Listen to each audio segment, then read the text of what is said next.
Orang yang pro Megawati itu begitu mendewakan Soekarno, seakan-akan Indonesia itu dimulai dari Bung Karno, sampai ada paham Soekarnoisme.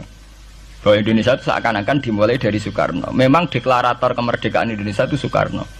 Tapi umat Islam atau partai-partai Islam itu tidak kecil hati. Karena embrio yang bernama Indonesia itu dari tahun 1908, sebelum ada partai nasionalis yang berani melawan kolonialisme Belanda adalah partai-partai Islam, sehingga kebangkitan Indonesia dimulai 1908. Karena saat itu yang pertama mencetus ide melawan Belanda adalah kiai-kiai Islam, yaitu saat itu bikin serikat dagang Islam, terus lama-lama menjadi serikat Islam, terus lama-lama menjadi partai Islam. Dimulai dari angkatannya Hos Cokroaminoto, jenis Haji Umar Said sinten Cokroaminoto, itu disingkat jenis Hos Cokroaminoto. Jadi tidak bisa Indonesia itu meninggalkan partai Islam, karena dulu pertama pendiri era kepartaian niku malah partai-partai apa? Islam yang lahir di Solo, di Jogja. Bahkan sebelum ada negara yang bernama Indonesia, itu ada negara yang bernama Demak Bintoro, ada Demak Ngayogyakarta apa? Karto. Itu semua negeri apa? Islam.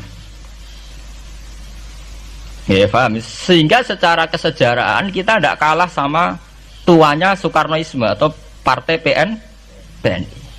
Dan sampai kan kita ini kan kayak dinabubukkan seakan-akan Indonesia itu dimulai dari Soekarno, sehingga nak wani Pak Karno itu koyok-koyok itu kita anti Indonesia.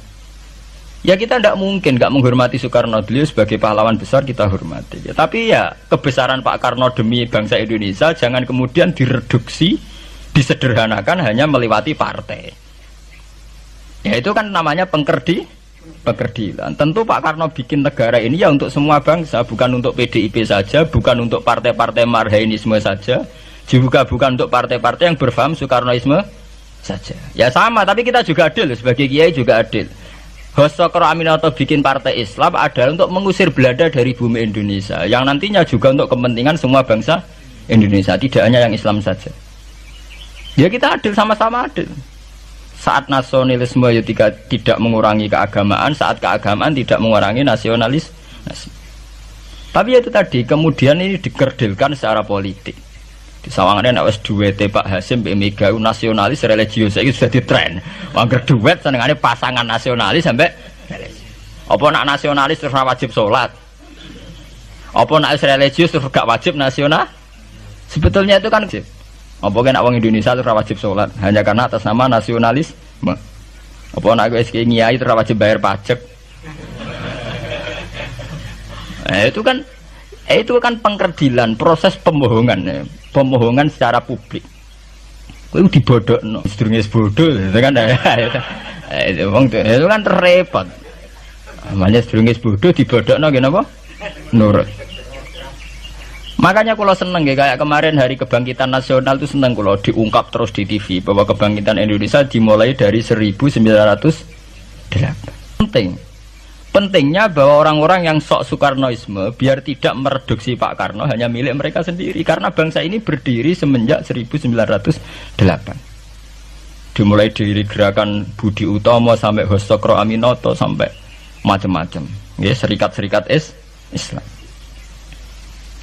Tapi ini terungkap bisa usia tukaran. Jadi sebetulnya Presiden Gus Dur jadi Presiden Yasa karena Basim Asari berjuang sebelum tahun 45. Megawati Yasa ya karena beliau berjuang lewat bapaknya, ya sama semuanya sah. Pak SBY juga sah karena keluarga militer. Apa meneh dekne mantune Sarwaedi sing ra roh sapa? Perjuangane mertuane. Gak iso adol bapak ya adol mertuane. Pokoke sing dikena didol pokoke. Tapi artinya sama, kita secara sejarah itu sama. Kita sebagai santri juga tidak kalah sejarah. Karena berdirinya nasional dan lewat para kiai itu takokno sejarawan manapun kayak profesor siapa di UI, siapa saja profesor sejarah bilang bahwa awal kebangkitan Indonesia itu dari partai-partai Islam. Bahkan versi orang nasionalis sekalipun tuh bilang karena Islam adalah satu agama yang paling sensitif terhadap penjajahan. Karena Islam melahirkan satu faham jihad, bahwa ketika ada kolonial Belanda, wong Islam terinspirasi harus jihad. Sehingga lahir partai-partai Islam. Dulu yang dilawan itu perdagangan. Ini kalau cerita sejarah, santri-santri sadar. Jadi santri salaf dengan model sekarang sing raroh duit, raroh dagang itu sebetulnya mengkhianati pendiri santri. Lho boten niku lho fair. Sing gak seneng dagang, gak seneng mergawe itu mengkhianati pendiri pesantren. Sama lihat sejarah, tahun 1908 itu namanya tidak SI, tidak Serikat Islam, tapi Serikat Dagang Islam. Karena para kiai adalah melawan dominasi Cina di Surakarta dan dominasi Belanda menguasai sentra-sentra perdagangan. Sehingga yang dilawan pertama adalah piye supaya kolonial gak menguasai aset-aset ekonomi.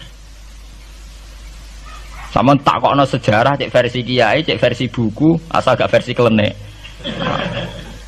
Itu pertama yang dilawan para ulama adalah penguasaan aset ekonomi oleh Cina dan Belanda, sehingga mereka bikin Serikat Dagang Islam.